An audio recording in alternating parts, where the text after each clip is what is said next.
Hiya, I'm Jasper, and welcome to your video review for George of the Jungle. It's a movie starring Brendan Fraser, who you might know from The Mummy or George of the Jungle, as well as his love interest that I guess I've seen in a few comedies, but her name just doesn't stick out, and I don't remember any of those particular movies, as well as the Sandman from Spider-Man 3, the Tobey Maguire Spider-Mans. So, as always, I'm going to give the good, the bad, and the furry. To start off with, the furry. There are a bunch of real and fake animals in this movie. So there are a bunch of apes, as they're called, gorillas for the most part, and most of them are, Planet of the Apes style people in makeup and costumes.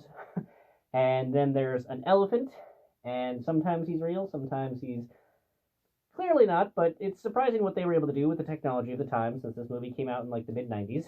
And then there's a toucan bird, and some, the friends. So Ross, Rachel, like the friends monkey. I don't remember what that type of monkey is called off the top of my head, and a couple of other things, but those are the main ones.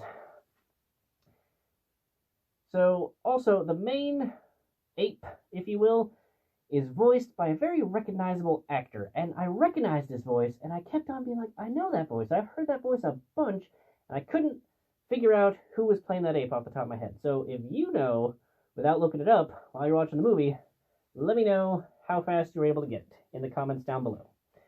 But this movie is... It's a comedy movie that's geared more towards kids. There's a lot of slapstick comedy, and when he runs into the ground or hits a certain tree, you see the body imprint surrounding him, even though it's against a tree. But it's really, really funny.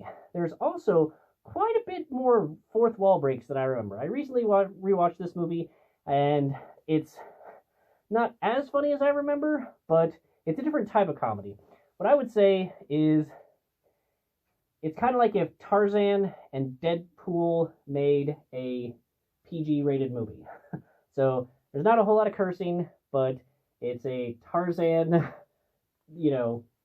comedy, if you will, but with a lot of fourth wall breaks. And I found that really enjoyable. It was hilarious, and I think that if having very people in ape costumes looking apes doesn't bother you, and if mid-90s CGI elephants don't bother you, then I think that you have a good chance of having a good time with this movie. Plus, really big plus here, Brendan Fraser is at his peak physique in this movie, and he is shirtless pretty much the whole time. So you get to check out those abs for a whole lot of the movie. And I gotta say, that was really fun for me. I enjoyed that. So if you want to see peak Brendan Fraser when he's even more fit than when he was in The Mummy, give this movie a shot. He's also really funny.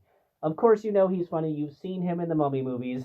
If you haven't seen George of the Jungle, you should, because I think he's even funnier in this movie. But yeah, like I said, it's a Tarzan kind of knockoff, and if you've seen Tarzan, you know the general story that this is going to take. So that being said, it is set in the modern time frame, well, the mid-90s time frame. So cell phones, not so much a thing back then, but you still had planes, trains, automobiles, etc. in New York and San Francisco, etc. So yeah. But yeah, if you like comedies and you like Brendan Fraser, you're gonna have a good time. If nothing else, if you've gotten sick of watching whatever current Disney one is out, you can have this one on the background and also have a good time. But that's pretty much all I have to say for this one. I hope you watch it, and thanks for coming. Bye.